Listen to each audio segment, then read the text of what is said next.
Good afternoon, everyone, and welcome to Tenant Spin.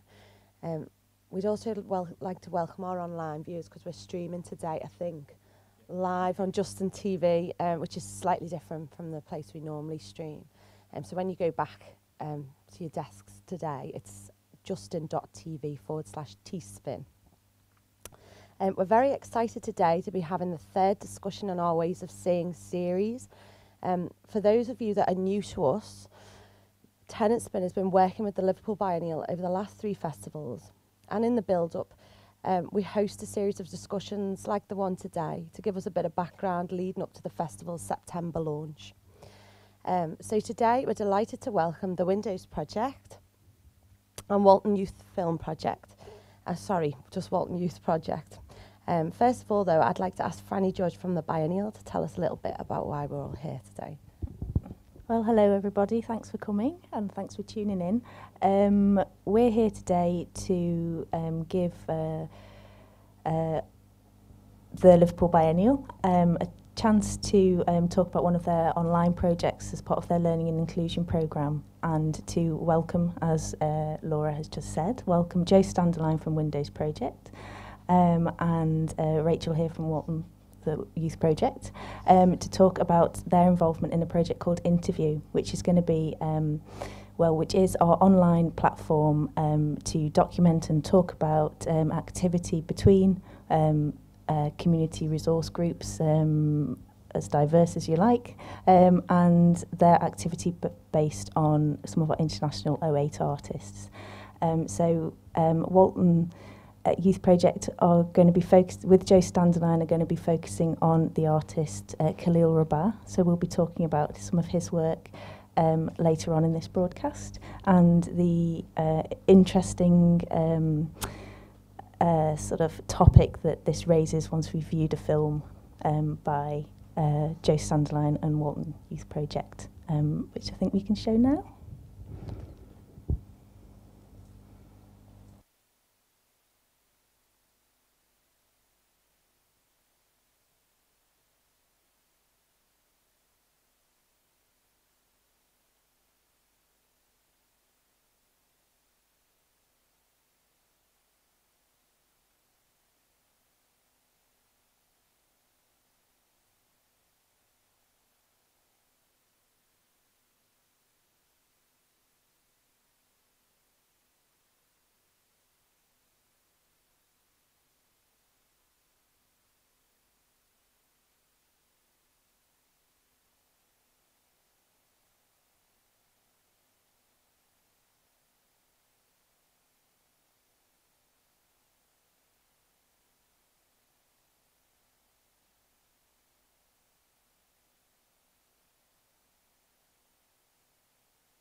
In North Liverpool, Walton, and we work with young people from 8 through to 25, particularly those 13 to 19-year-olds would be our main focus. And basically it's about engaging young people in positive activities, a lot of it being around arts and culture, and this was one of the projects that we got involved in. I do have to admit that I was actually off on maternity leave while Joe was working with the group, so I would know as much about this particular project as Joe might do, but obviously I know more about Walton Youth Project. Yeah, this project was into the mic, right?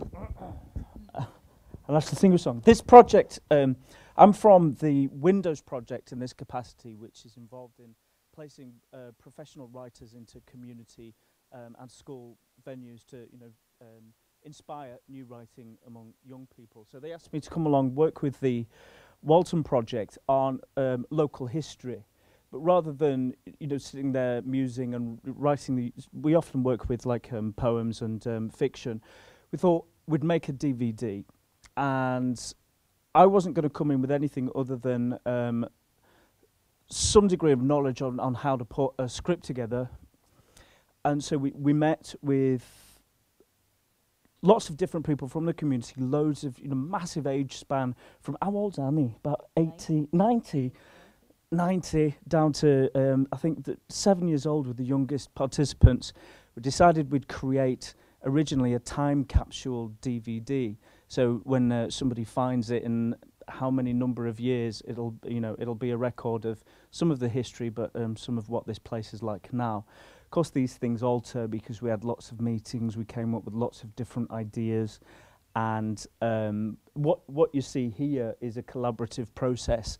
And we tried in the end to accommodate as many different ideas into the one video project, as well as documentary elements. So it's a little bit of everyone that worked on the project. So, are we ready? Yes. Right.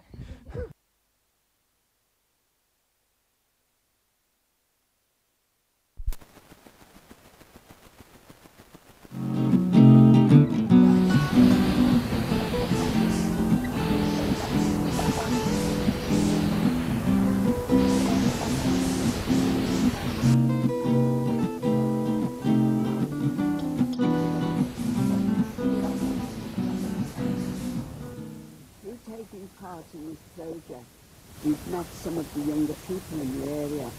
They have told us about their Walton, and we have told them about ours.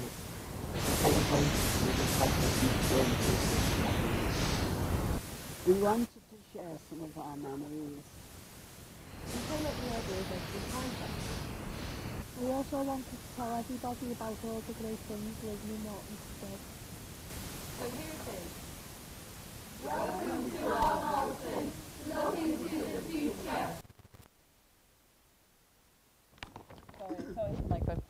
The young people are young people who are members of Walton Youth Project, and the older members of the community are people who have also involved. We've got another project that is called the Families First Project, and that engages families, and Anne Gandhi and some of the Aisha, another woman there, got involved through that project. So they're all young people or older members of the community who live in Walton. Okay, and is there a focal point for them meeting? Yes, Walton Youth Project. You'll see the space there that they were talking in is a meeting room that we have in Allsop High School. Well, I call it a meeting room, it's actually a bit more than that. It runs a breakfast, a lunch club, an after school club, and then the evening youth club. So we've got that venue. We also have a venue in Walton Village and in St Mary's Parish Church. So we've sort of got different bases in the community. We're hoping to possibly get our own building in the future. Yeah, that's, I think, the biggest, if not one of the biggest secondary schools in Liverpool, so it's considerable size. Yeah. And some of the young people in the film are Allsop pupils. I know that Allsop is a very old school in the, I know because I've seen the film, it features in that, but I wondered, did any of the older participants in the project actually go to Allsop as well? Or? Allsop used to be an all-boys school. Oh, right. The older members of the community were women. Oh, okay. So actually none of them were actually pupils of the school. But obviously they know the school very well, having grown up in that era, and obviously people who probably went to the school themselves. No, it is a very old building. The rectory, which features in the film, is still used as the sixth form building. It's called the rectory, I presume, because it used to be the rectory attached to Mary's Church, I presume, making assumptions here. Or else perhaps the rectory, meaning like the refectory, the old canteen, I'm not sure, but it's a very, very old building. And St Mary's, it's the big church on the hill there in Walton. Some of you may have seen it if you go on the bus route from County Road up Rice Lane direction, you'll see that big church. And it's got a very old history, back to sort of 16th century. So it's an historic site. It's a shame, Trevor does feature in it actually in the film. You'll see more of the history of the church and he talks about it. So, no.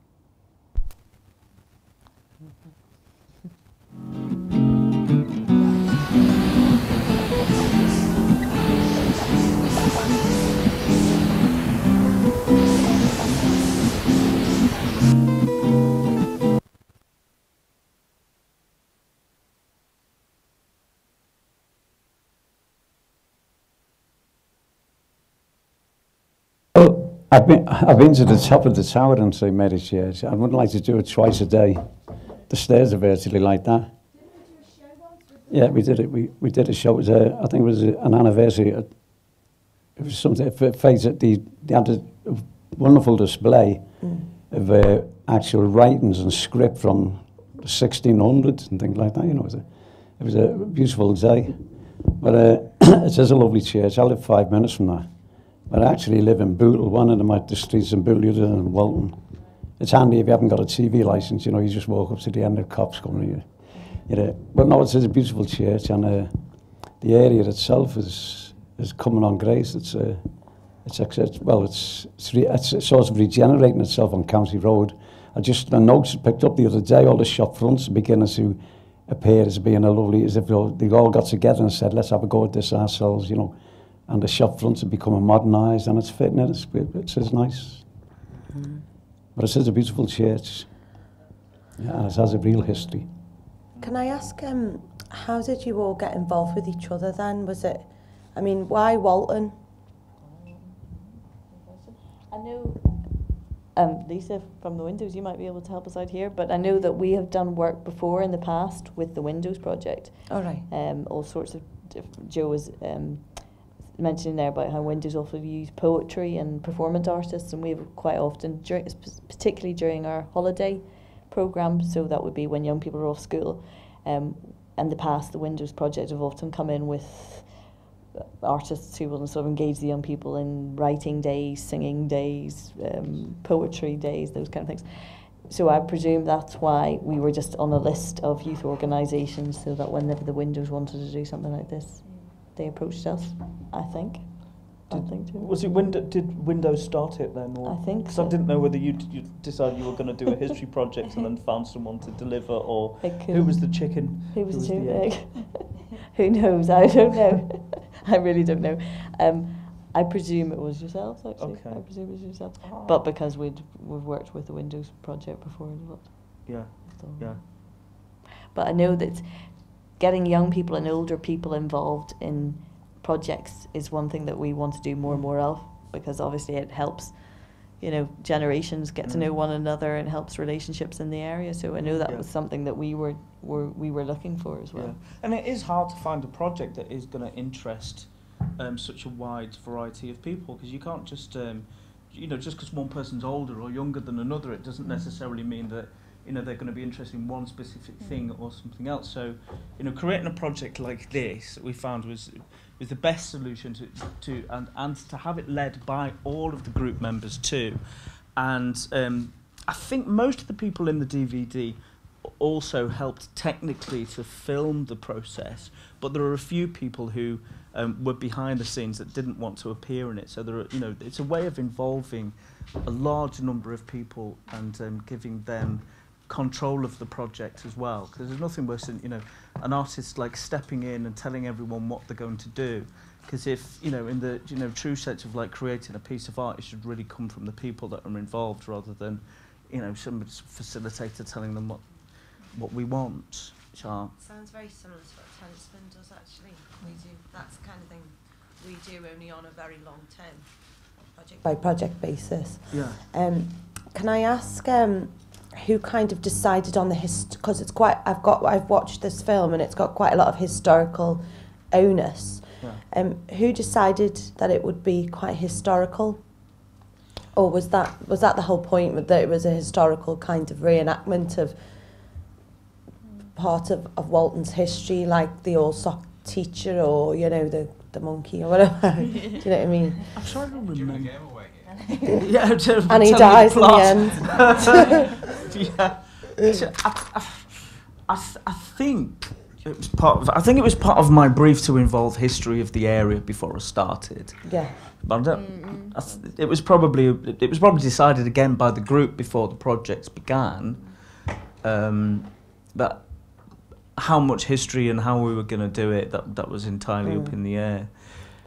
I think that one of the interesting things, we've done historical projects before, like the Bull Street project, that had quite a heavy historical undercurrent, but it also had things that were quite now, and like filmmaking is quite now, for example, or social media is quite now.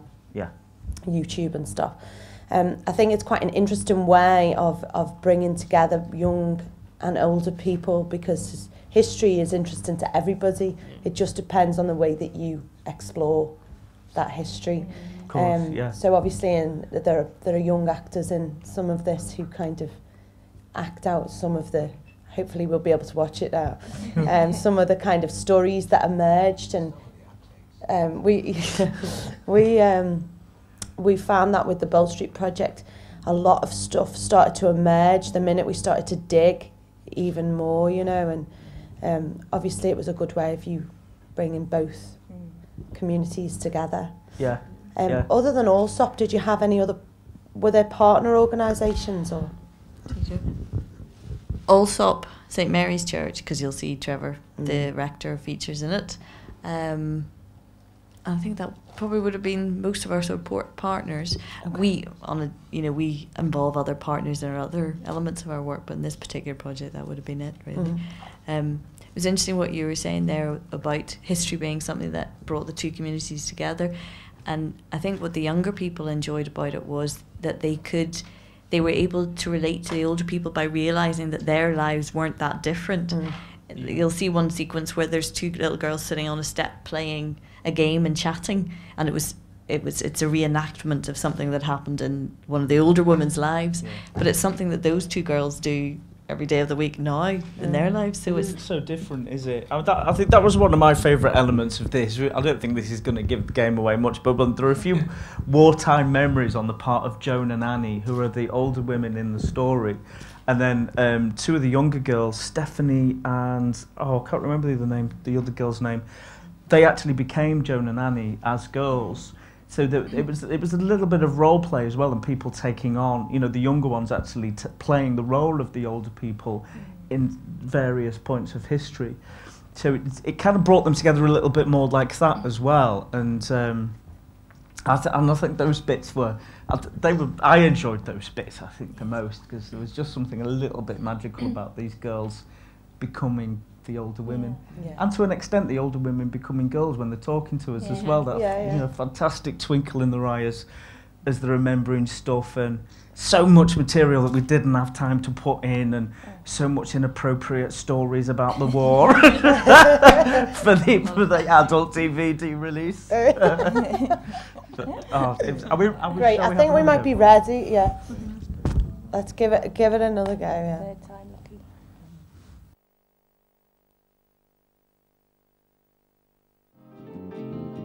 We are a group of young people who currently attend Walton Youth Project. We set out to discover the history of Walton.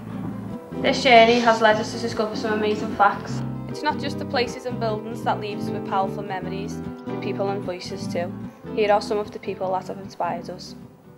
Through taking part in this project, we've met some of the younger people in the area. They have told us about their Walton, and we have told them about ours. It's the same place, we just have different experiences, different memories. We wanted to share some of our memories. So we came up with the idea of making a time capsule. We also wanted to tell everybody about all the great things living in Walton today. So here it is. Welcome to our Walton, looking to the future, treasuring the past. Hi, my name's Sarah. This is me, sitting on a wall at my school. I love that wall. You may not think there's much special about it, but you would be wrong. This is the wall where I came up with my first hit single, and this is exactly the moment I did. Here I am, walking through the memory lane. Here we are, learning lots of facts. Hey, hey, hey, we're in Walton, there are lots of facts. We've met lots of people living through the past. Treasure the past, live through the future. There is more to come. There is more to come. There is more to learn. There is more to come. My name's Aisha Rest. I'm a teaching assistant here at Allsop High School. Over the time that I've been here, there has been many changes throughout the school and the surrounding area. But one of my most favourite memories is the first year I was here at Allsop, walking in through the gate on a snowy morning and seeing the rectory. The playing field was a blanket of snow and there was not one footprint that had disturbed it. It was absolutely lovely. That's one of my earliest memories of working at Allsop. My name's Pongo. Hiya. This is where I used to live. This was the ticket booth to the Zoological Gardens, where I was the star attraction. I lived in the monkey house in 1884. Doesn't half make you think? I look pretty good though for a 124-year-old chimp.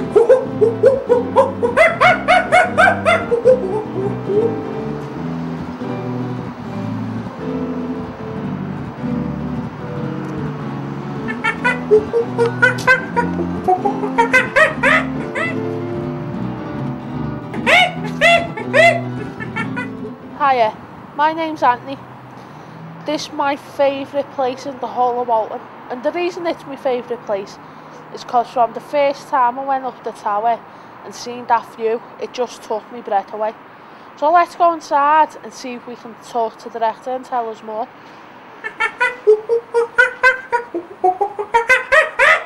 Oh yeah, you think I'm old? Wait till you hear about this.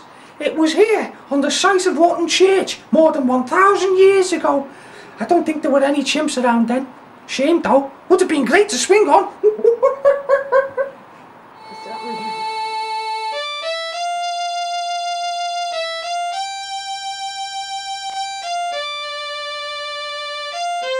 Wondering if you could tell me about the history of the church? Well, it's a very long history. This cross that we have here is the oldest thing that there is in Walton. It's 1,100 years old and came from the year 900. It would have had a top on it that probably was broken off when we had 600 Scottish prisoners of war locked up in this church for 2 months in 1651. And they destroyed the top of the church, top of the thing there. But that's the oldest thing that we have in church. And the next oldest thing is the font at the back of the church, which is 1,000 years old. But the church has been here. The church, I mean, we refer to the building as the church, but actually the church are the people who have been here, you know, sort of practicing their faith and offering to serve in the community. The church here has been involved in educating the young people of the community for 600 years. There was a school going here before the Reformation. And the old grammar school was just built to house the school that was going before the Reformation. And it's built in a circular churchyard, which is often a sign that it was actually very old. Might have been here in the Dark Ages in the 600s. But we've got no written record of that. The earliest artifact is this, and the earliest written evidence of the presence of the church is the Domesday Book, which was made in 1086. When the Normans wanted to make a record of everything that they owned and see how much they could tax people. And Walton is listed there as having a church and being able to bring in some revenue for the Normans. Well, my favourite part about the church is the tower. Ah. Can you tell me about that? Well, that tower replaced an older tower, and which would become unsafe. And they decided in about 1834 to rebuild.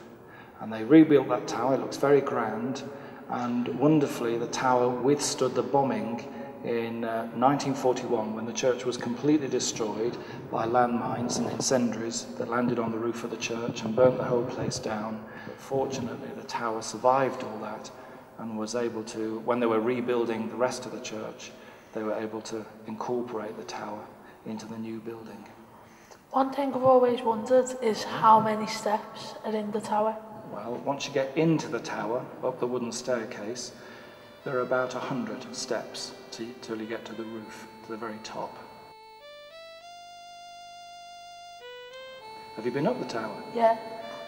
Did you like it? Times, yeah. Very good. It's a great view, isn't it? Mm. Thanks for telling me about the history of the church. You're very welcome. I think all of Walton's very proud of its church. It's got a long history, and we're all very proud of it. Thank you very much, Anthony. Glad you enjoyed it. Thanks.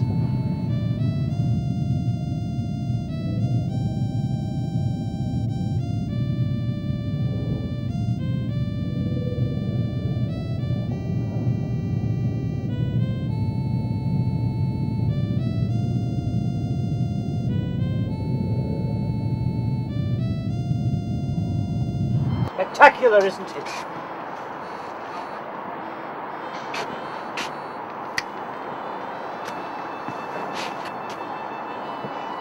The tower seems much taller today. Say that again, Mr. Alt. Seems twice as high as yesterday. Must be the trick of the light. And you two are? My name is John Holt. I work at the school down there. I'm Edward. He's my schoolmaster. The strictest teacher ever. Come on, come on. Time for class. Bedouin says he was sorry otherwise. He isn't my teacher. That's my school over there. Edward. Mr. Holt.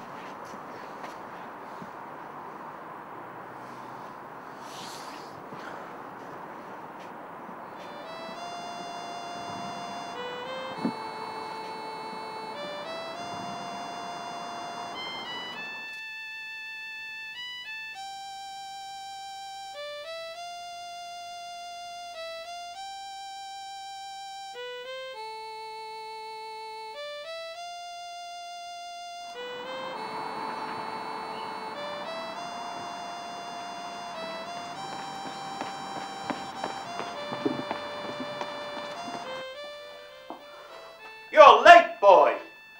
Why? Hey, what? You're late. And don't you address me in that manner. You'd have to call him sir. But I don't even come to this school.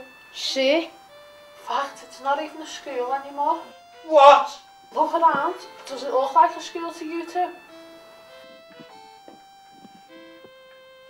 Where's my desk? It should be over there. And my cane. What have you done with my cane? No, sir. I haven't seen it, sir.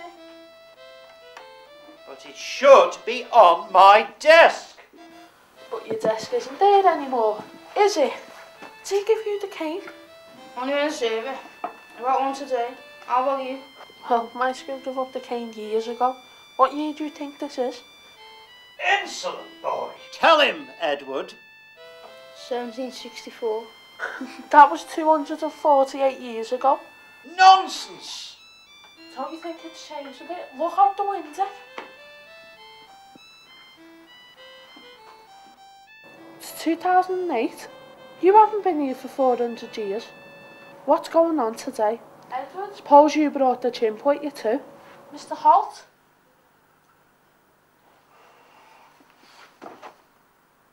Hello? Is anyone out there? Help! Hello? Here we are, letting lots of facts. Hey, hey, Help!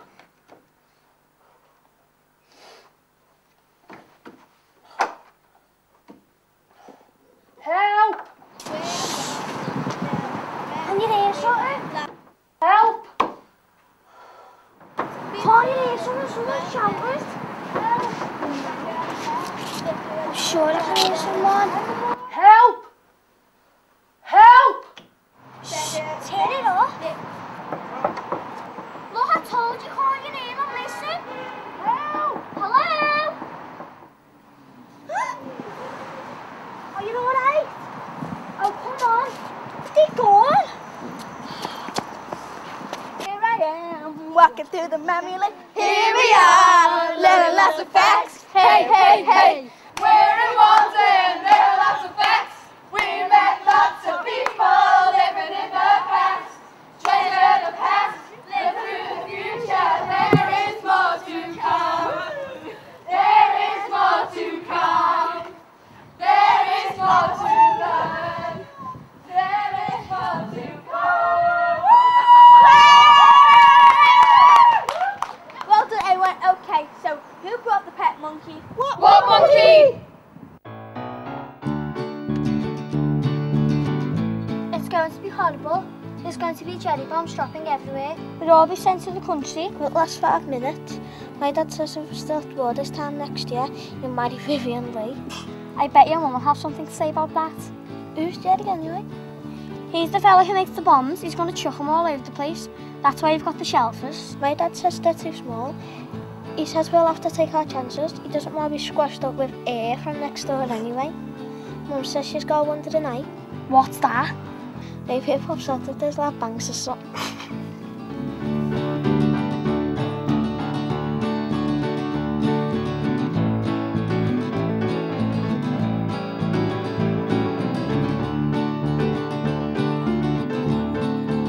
I was thinking about putting a show on before. Keep everyone entertained in the shelter. I'll have to ask my dad. He better say yes. I got you down for Bing Crosby. I wouldn't be feeling a win. No, I'm doing Kate. My mum's got hat with flowers on. She says I borrowed it from my Nightingale song. You can wear your siren suit. Can I do this aspidestra? My granny's got one in the front parlour. You said it's going to be cramped down here. They're beautiful aspidestras. I want to be Gracie Fields. I want to be Princess Elizabeth, but I'm not. In Walton Village, we had barricades across the village, the corner of Heathcote Road, because they said it was from East Lancashire Road, it was a through road, coming from East Lancashire Road to the docks. And we also had a mock invasion in Walton Village. We had the regular soldiers and the Home Guard. And across the road was also a gun turret in that square where, you know, it's getting landscaped now. And we had in that cottage there was 2 boys, but one was in the Air Force, one was grown up. And he told all the regular soldiers with all the Home Guard were in the trees and everything, so we lost the battle. it was you know, we had lots of fun as well as, and we used to always go up the village to say, halt, who goes there? We loved going through the barricades to go up to Mrs. Sue's chip shop for our chips and fish. I used to take all the wounded soldiers home to our house, and my mum used to have to feed them with fish and chips. What about the barrage balloon? And we had a barrage balloon in Allsop's ground, just behind the rectory. A barrage balloon, they were all over the city, well, they were all over the country, and it was stopping the airplanes from coming low. When we went out anyway, we had to carry our gas mask. We had gas masks, and even when we went to school, we took the gas masks. And children went on evacuation. I went on evacuation myself to Bearscough, which I thought was miles and miles away. It was only up the road. But I was only there a week and I came home. My sister and brother stayed till Christmas. So, Joan, when are you going to say something? Love, be good. Go in the shelters when the sirens went, or were you already in there? Well, no, I only went, my dad had reinforced our cellar, and we had bunk beds in the cellar, and we had a coal fire and that. So we went down in the cellar. You know where Moore's house is? They had an underground shelter there. So we tried that one night, but it was horrible. It was like, because it was like rounded, like underground, and it was like that.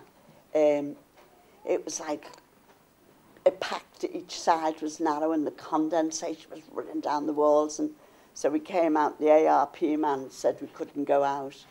And I said, I only live across there, so we had to wait until the attack stopped, and then we run home. So we had an incendiary bomb on our house in Walton Village. Wow. And we were all in the cell, and we all came up and went into the lady next door, but 2, we went in their house. Nobody was hurt? No, because it was only in the attic room. Queen's Drive Baths was closed, and we used it as a dance hall because we had the floor covered, and we used to go dancing in Queen's Drive Baths. We used to go to the cinema because we had lots of cinemas in the area, and that's the things we did when the war was on, go to the cinema or just to the dances. There was nothing really, anything else to do. The cinemas stayed open. People did go to them. Just when the sirens went, you'd either come out or stayed in. And we went to Bedford many times, and we'd be in there when the sirens went. And people went out, but as long as they were still showing the picture, we waited to see the end of the picture because we didn't want to miss it. And then we'd run home through the church path. It always gets to the park. I fancy the pictures. There's a call on the Bedford. What's it called? Something about the wizards. It's got Judy Garland in it. Quick, before it gets destroyed by bombs. I'm Jake, reporting outside what used to be the Bedford Cinema. It's now going to be demolished. That's why there's scaffolding outside of it. We're now going to talk to Penny Griffin, who knows a bit of the background and started a campaign about it. Hi Penny. Hi Jake. Can you tell us a bit about the history of the Bedford Cinema, please? Yes, it was opened in 1910. It is, as you said, the first purpose-built cinema in Liverpool. Unfortunately, although we tried to get English Heritage to list it, they said that the inside was too much altered and refused to list it. So myself and members of the National Theatre Cinema Association and the Save Our City campaign have been to council meetings to try and persuade them to save the building, which the owner wants to demolish to build a block of 19 apartments and 9 townhouses. We've collected up to date around about 300 signatures on a petition from local people who want to see the building saved, and the planning committee, the council, have done their utmost to try and persuade the owner to save, if only the front of the building, to be incorporated into the flats like they have done in the Collegiate and other buildings in Liverpool. But he's refused to do that, and as the building is not listed, there is nothing we can do to prevent him from demolishing it, and that's what we see happening here today. Alright, that was me and Penny reporting for the WBC. Back to the studio. My name is Ray Crawford. I am a local historian, and I know a little bit about some of the cinemas roundabout. I remember the Bedford as a very little boy. My mother had taken me there when I was quite little. Although it closed in 1959, I can remember having been there once. My mother had worked in cinemas all her life, cashier, bookkeeper, and I seem to remember having been taken there by her, I think before I went to school, little boy in short pants, and we saw the Mark of Zorro at the Bedford Cinema. I think it's a great shame that we've lost so many. I think it's a shame what they're doing because they shouldn't do that. It's heritage, isn't it, from the village? You know the way they destroyed it all and all the rest of it. And I picture out, so they shouldn't be destroying all this. I think it's absolutely awful. I think it's a shame to lose the heritage. It's a lovely building. I think the Bedford Cinema is a landmark around here. Should be me. I think the building should be preserved. Yeah, it's a nice building. Shame to knock it down. It's the first cinema in Liverpool. I think it should be preserved for the local community. I understand that people need places to live, but the area also needs to hold on to its identity. I like this building to stay, and I'm sure I'm not the only one. Walton became part of Liverpool in 1893. This is the coat of arms. Not bad as arms go. Not as good as mine, though. You've been watching this, our time capsule. Walton, 1600 to 2008. We couldn't fit everything in, just some of the things we love about where we live. This is us looking to the future. Treasuring the past. This is our legacy. I hope you've enjoyed it. And the next 500 years is up to you.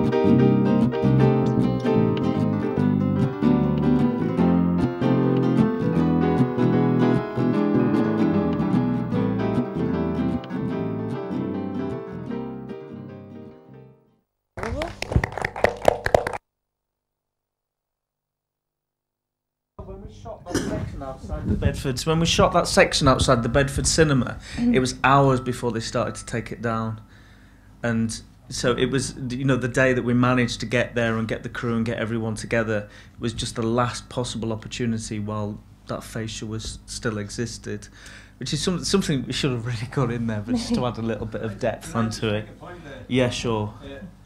The Bedford Cinema, as that lady said, the first cinema in Liverpool. Yeah. But it was the first purpose-built cinema where a cinema was built which season properly was. Before that, we were always held in halls and things like that. Right, yeah. But the point is, I pass that cinema every single day. It's now a flat field with a stack of bricks on it, on a board. But I noticed one thing. Me and my son used to reminisce about, you know, we made a wish. We said, oh, we build all the flats and the bottom falls out to the property market. Well, it's happened, but it's happened too soon because they haven't built anything like that. But if you saw the front of the building there, the people who stand in front of it, if you see decorations at the back, yeah. The minute he was given permission to build, within 24 hours, they had a gang of men on the front with lump hammers, and they were smashing all those motifs to pieces. And I said, my son, you can see the thinking. They say, without these, nobody would bother. So he smashed them all down. And but that was one of the crimes. That's what's happening in this country. It's and again, what I'd like to ask you, you mentioned before about all ages involved in looking back in the past. Yeah. Have you put your finger on any? Is there any specific age? Is it older people that look back into the past and you know, reminisce about old buildings, old days, and things like that? Because there was more there then, wasn't there? I mean, I was go back to myself. I was 77. Yeah. And I ran down on my bare feet. I actually begged for food on the dock. Now I always say, how can you get nostalgic about that kind of thing? But I do get nostalgic about this. Yeah. And I put my finger on it. Wasn't the conditions you lived in. It was the people. The people, what's this now? Jump ahead now, 25, 30, 40 years. How will people reminisce about today? Like, is there anything that'll make them melt? I mean, I remember buildings that made me sick when I heard it being demolished. You look at the buildings they're putting up today, they're made mainly of steel and glass, you know, and a cubic shape. There's no design, no patterns, no nothing. What will people get reminiscent? What will they reminisce about? About today's society, will they? Hoodies. Yeah. We saw kids running around in bare feet and rags, you know, and you saw it was part of that. Yeah. Well, I guess we need to ask those young people, don't we? I can't speak for them, but there's, you know, we've all got stuff in our lives. Oh, it's obvious some of them are involved. That lad made the points, yeah. Yeah, and it was Stephen who wanted to do the feature on the cinema, and he brought all of the research material in, and he got people together, and it's something that he really cared about, and that's a young lad. So he must have been saddened when it was pulled down, because obviously his parents and grandparents went to that cinema. Yeah, how old's Stephen? I can't remember how old he was. Do you know him? Is it Jake? Oh, Jake, sorry, not Stephen. Stephen's the guy with the church. Jake's the guy with the cinema. He's about to turn 16. About to turn 16. So it's, I mean, already now, that is a piece of nostalgia for that young man, because it isn't there anymore. Yeah. But I did go in there, and the statement they made there about it's too far gone. Yeah. All the columns are still there around the wall, and on the top floor, because that's the first time I realised it was cinema, went up, and all furniture, and the top of the screen, all the scroll work was coming up out of the end floor, and I said, it's a cinema. The atrium was still there inside the doorway, the stained glass tower in the ceilings. There was an awful lot of it still there, so you can put it by your life. That's an excuse that about it was too far gone, I think. Yeah, that's what Penny said, wasn't it? The heritage. The columns are still there, the scroll work on the ceilings, the hatches where they used to film through. Yeah. That was all there. There's no two ways was that's too far gone but that's an excuse to put forward. You know, you always wonder what goes on in these like that.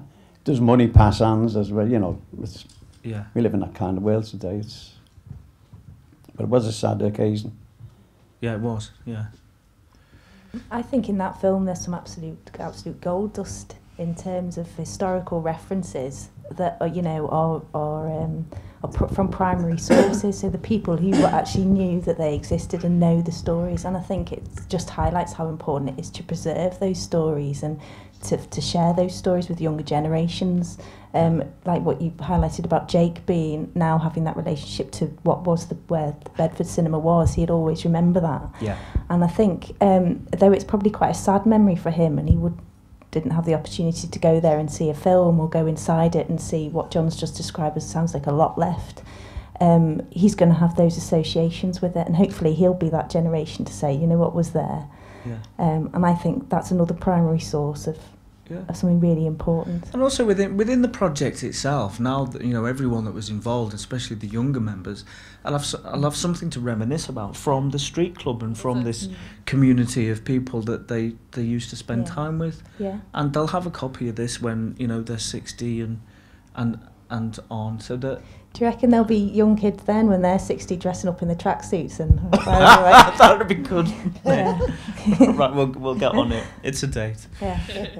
I thought maybe now is a good time for me to talk a little bit about Khalil Rabah, who's the artist who Walton will be working with on this project, and the interesting sort of parallel here in that Khalil works with or blurs the boundaries of fact and fiction when it comes to history. So, for example, Khalil's got a project called the Palestinian Museum of Natural History and Humankind, which features sort of documentation, objects and artworks that he's created that really play with people. And, they're not, even I don't know if these are real artifacts or real stories or what the basis is. All I know is the museum exists in a newsletter form, so it features newsletter items like the natural history element comes from sort of botanical things like olive trees, and he likes to sort of create these stories or cases around these objects and create artworks from them. And I can sort of imagine a Walton history of Walton Museum, of Natural History and Humankind coming out of this, which I think would be a brilliant thing for them to play with. Well, that started to appear, didn't it? When we met last week and we were talking about. First of all, we were talking about the language used in within the art field, which can be quite intimidating and can be quite complex. So my first mission was to try and take some of the intimidation out of the language and to allow anyone that wants to be involved in this project to sort of speak about their art using their own words and without feeling they have to be edited in any way or without feeling they have to be particularly proper about it. That was the first mission, and then we were talking about Khalil's work, and about these blurred boundaries between what's real and what isn't real, and the purpose behind that.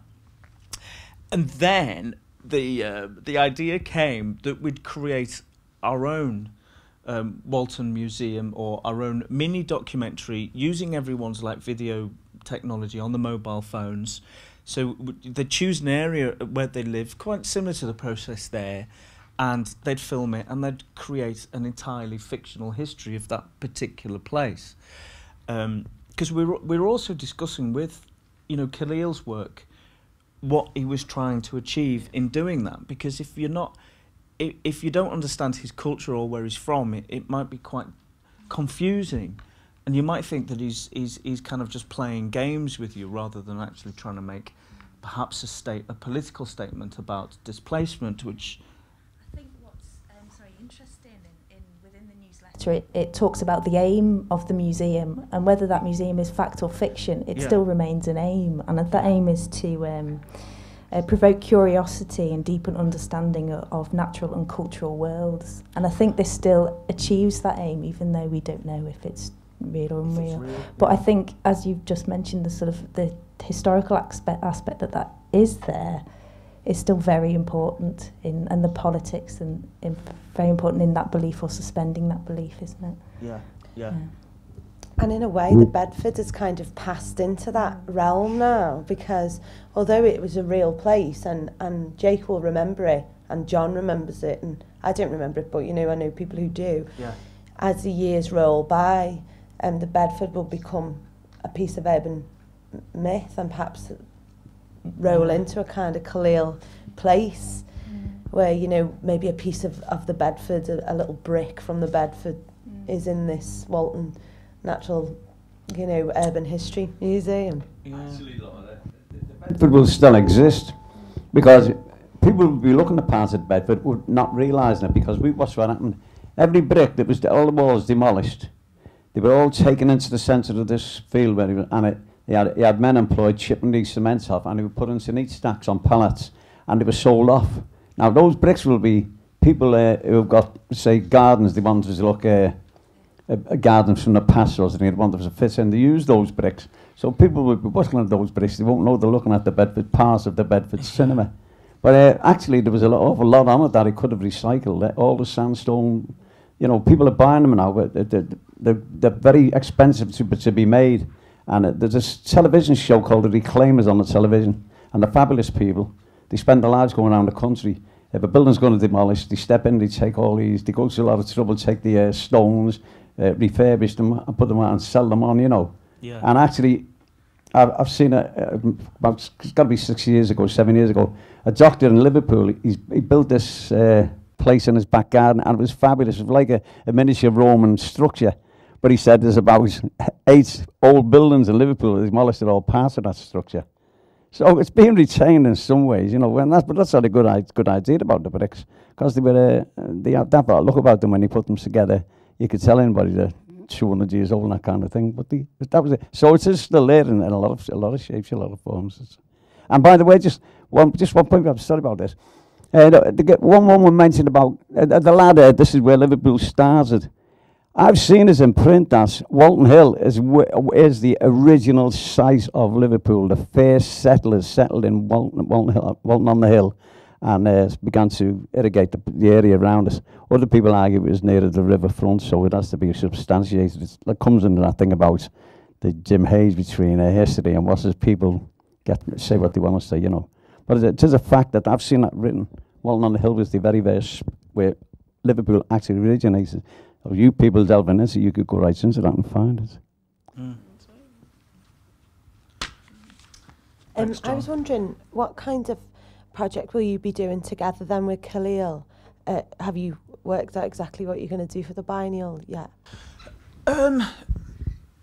Beyond making our own mini documentaries, no, because the group have met once so far, and I'd like it to be led by the participants as much as possible. So whatever Khalil's work says to them, I'd like them to pick that up and make their own versions of it, and create questions for Khalil if we get the opportunity to talk to him, and ideally get him to have a look at the work that we've created to see if he recognises any similarity between what this group is saying about where they live and what Khalil is saying, either culturally in the wider sense or about his culture. So as yet we don't know exactly what we're going to create, because we haven't had the time together to, you know, to go into any great length or any great depth. But I just had, you know, you're talking about those bricks, John. I just thought it'd be great as part of our kind of like fake history to identify new builds that perhaps you know, include part of that cinema and fantasize about the effect that brick might have on this new building, having soaked up so much culture. You know, things like that. I'd like to look at. The baths as well. They mentioned Queen's Drive baths. They demolished them as well. I'm not sure why. I guess there's nothing wrong with them, but perhaps you could find bits of the baths. Yeah, bits of the baths. Or bits of the bathwater. Yeah. Bits of the bathwater.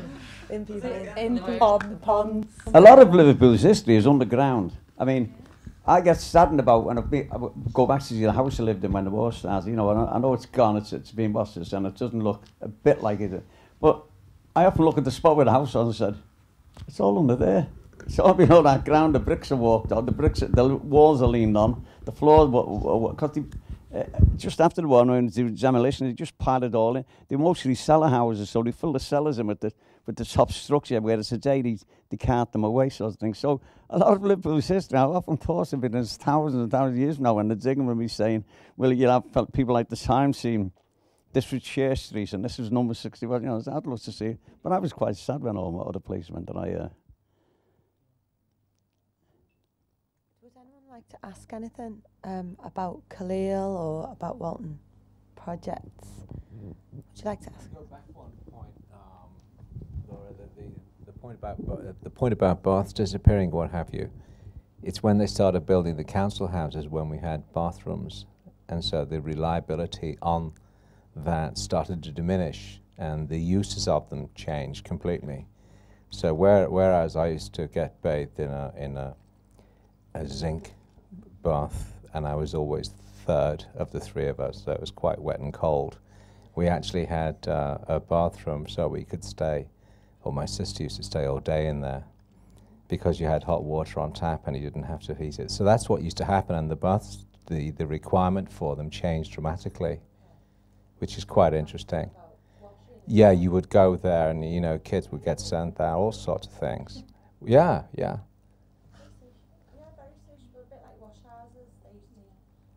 1950, I had my first hot bath. Anyone else? Because I think sometimes within the heritage argument, it's why we said in the film that, you know, we understand the need for places for people to live, and often, you know, buildings just fall by the wayside because they're not needed anymore, and it's not part of our kind of like modern culture. But I think the main argument with that is just because it's such a beautiful thing, and because part of it holds so many memories, it has been knocked to bits and been scattered like ashes to ashes style across the greater Merseyside area, or maybe even beyond. But it kind of retaining those memories and just having, even if they turn it into something else, as Penny suggested, it holds it there, because for these young people, they'll remember because they made a documentary about it. For people who experienced it and went to the cinema there, they'll remember it. And the same for the bathhouse. But it doesn't take long for them to be forgotten entirely, does it? That church will retain it, won't it? That's going to be iconic forever. The church that were, yeah, that's not going anywhere, is it? And so that will stay central for the whole community. Yeah. Oh, sorry. I've got one here now. Yeah, this church will always be there, and that'll be great, and that'll be the point that everybody relate to. And they'll hear about the baths, and they'll hear about the cinema, but they've got that living proof in front of them, haven't they? And it's a beautiful, beautiful, iconic building, isn't it? Even one of the walls to the side of the flyover retains I think it was part of a garage or something there. They kept a little bit of the old stuff, because some of the people we were talking to in the community felt that flyover that you can see in the shot from the top of the church separated the community. Yeah, and it sort of split the whole area into two. And he was saying, we had quite a few shows in this very room just recently to illustrate like just how people think about these things. Gerard Gardens, it was entitled Gardens of Stone. It was about the demolition of the gardens, and there were people in here crying unashamedly, handkerchiefs out crying, being brought up in there, you know. It's as if councils don't learn from the past, you know. The biggest crime in Liverpool's history was the overhead railway, undoubtedly. I mean, that was a jewel, that was a gem. And I remember at the time it was demolished. They said it's too expensive. It'll cost $6 million to put right in, and they're paying $50 million for footballers now, you know, that kind of thing. But yeah, that's they've got to have a feel for this. In the 60s, Liverpool went willy-nilly just demolishing everything left, right, and centre. And I remember again, I've got a good memory for these things from years ago. It was a delegation from Europe asked them, why are you destroying these buildings? They said, because the war's over, it's about time we had new stuff. And I said, the beautiful hours though, and they actually stopped and started refurbishing. But time goes, and then all of a sudden they start again, as if one council doesn't learn from the past. But I'd like to say now, what you people are doing is priceless. It's priceless, because as Fran mentioned before about history being phased on the edges as time goes by, the written word, so whoever's writing it can put his own interpretation of what's happening to it. You people are actually filming us, and these will be there for other people to judge in 20, 30 years. And we've had quite a few of us here, quite a few instances of films like that. And them all put together in an archive, that will be the history of Liverpool. And that's what people will be watching. And nobody can then deny that happened when it's right in front of their eyes. It's not the written word, it's there, filmed as it was there, and people explain it of the day, especially the young lad. So what you're doing is actually priceless, I think.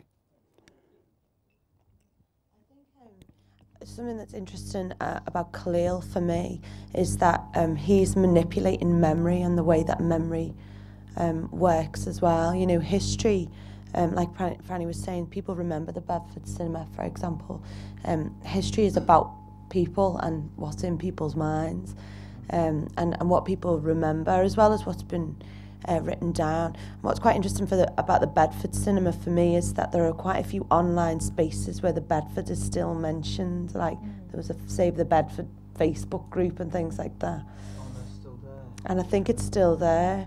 And so because of the internet, obviously histories are being crystallised in a different way, in a place where people can blog about them or whatever.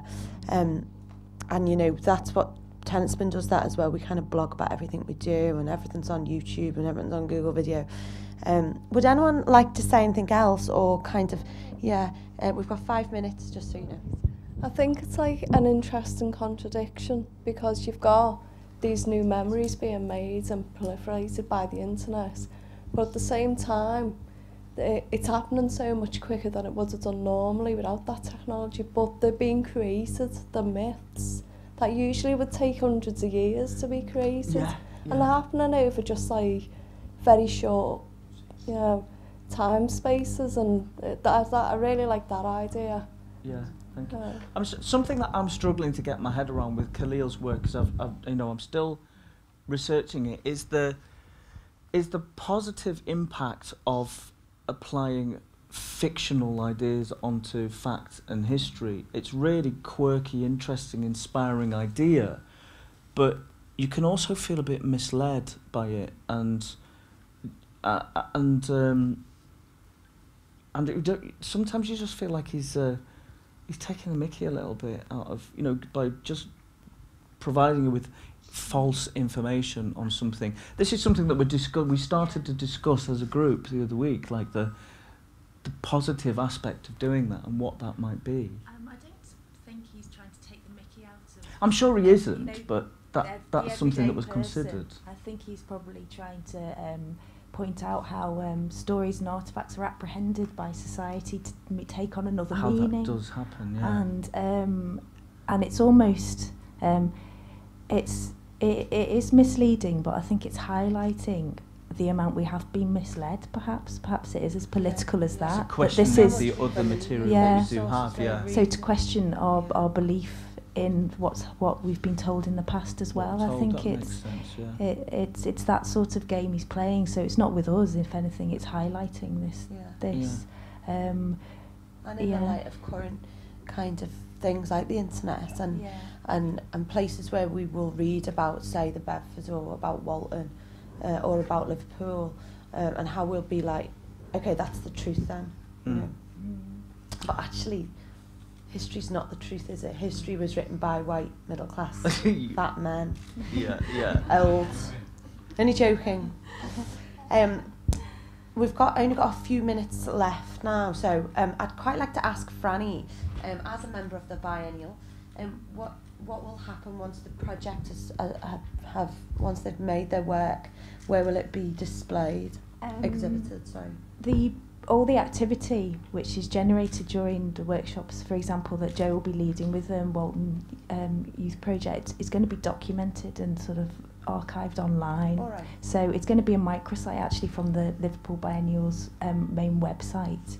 And there's going to be an online blog so that participants can blog away their thoughts, most up-to-date thoughts, create links and video footage, audio, and so all that can be viewed from this microsite. So they can submit their thoughts and feelings to the blog, and also actually submit sort of copy to create the content of the website as well. And the website at the moment is very much a blank canvas, so we're going to be entering talks very soon on how it's going to look and feel and make it as accessible as possible. It's an online interpretation tool and platform for the activity. And interpretation for visitors who are curious about the artist's work, and an opportunity for them to get to know community in Liverpool and how the community works with the Biennial, or Biennial works with the community. So, and it's that opportunity for heightened engagement, I think. And it is an open book, you know, we do want it to be participant-led because it's really unknown, and I think that's the only way that we can really or they can really get the goods. We don't want to tell them what to find, you know, it's really... And with the theme of the Biennial this year being made up, we hope it makes them made up, really happy, but we hope it really helps them explore the artistic imagination and the fact and fiction blurred boundaries. So it's just an exciting prospect of what will be generated. Yes, as we blur those boundaries. But okay. Do you want to say something? Well, I'd like to say thank you to everybody thank you for coming along today and for tuning in. It's been lovely to see you all, and yes, thank you, Tenant Spin. The next one is 14th of August, and that's a Thursday, not a Wednesday, at 2 p.m, and that'll be here. And that's with the Blue Coat groups, Blue Coat, Blue Room, and David Blandy will be live in the studio.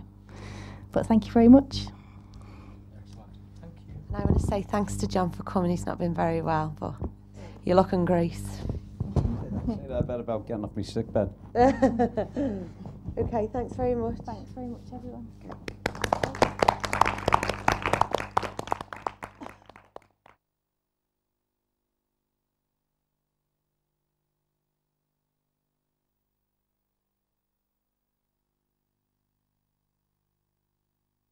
Bedford Cinema.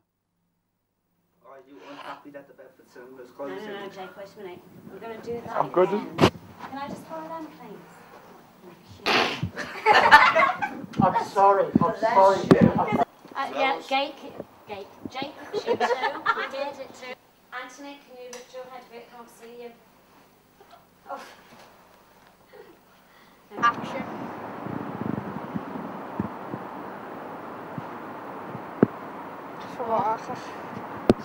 Action. We wanted to share some of these memories. That's all it is. Thank you very much, Penny. You're welcome. Okay.